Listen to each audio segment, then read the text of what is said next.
My book, The Business Coach, really goes into in detail a whole lot of this stuff. So make sure you read it to get the more in-depth knowledge behind what we're discussing and looking at here today. So let's go. Now that you've examined where your business is at, and it might be that you've completed the mastery and you really want to get that revenue base up. You know, you've got the commercial enterprise. Here's the challenge. The moment we finish that top level, we got to go back to the bottom again.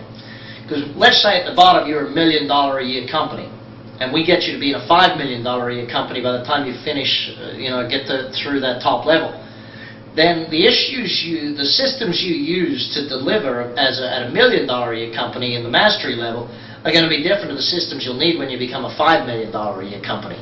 So we've got to keep rolling through that cycle and making sure we keep the growth happening and the business running and the people within the business growing. What I've found through coaching business owners over the years is that often you'll coach the owner, and then you'll be coaching their general manager, and then you'll be coaching the next person that runs the company to keep the company growing over time. Very important to watch for. Let's take a look here in a little more detail though. In the mastery section,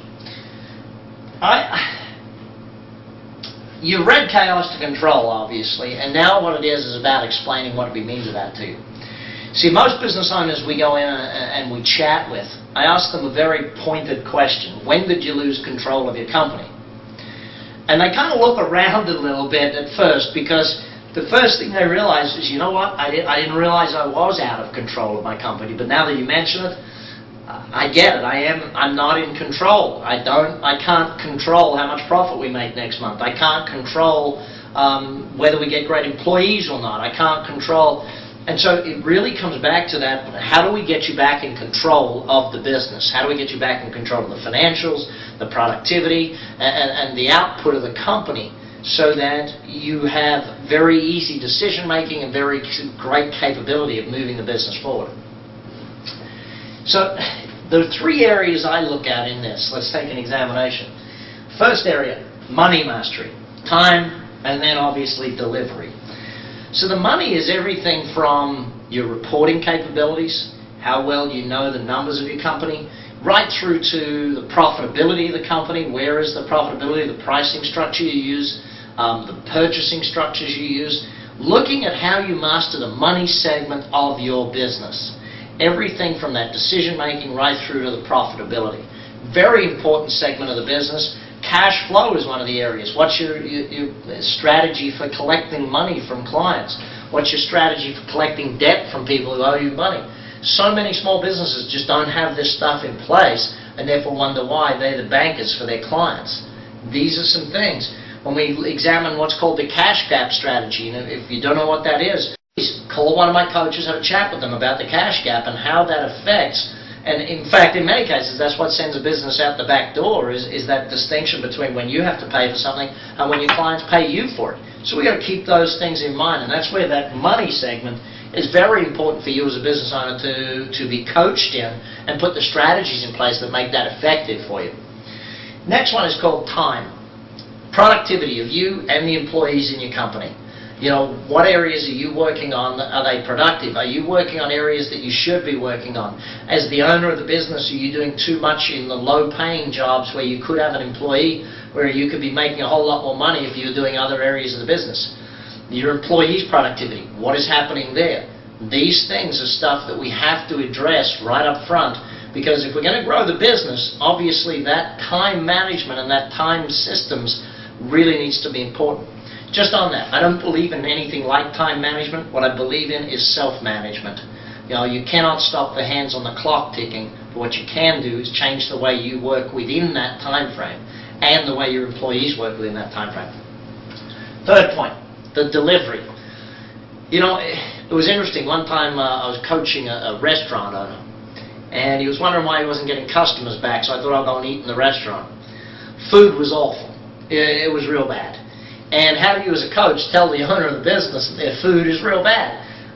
It was kind of an interesting thing for me, but if we didn't focus on that delivery of a better product, then we were never going to get there.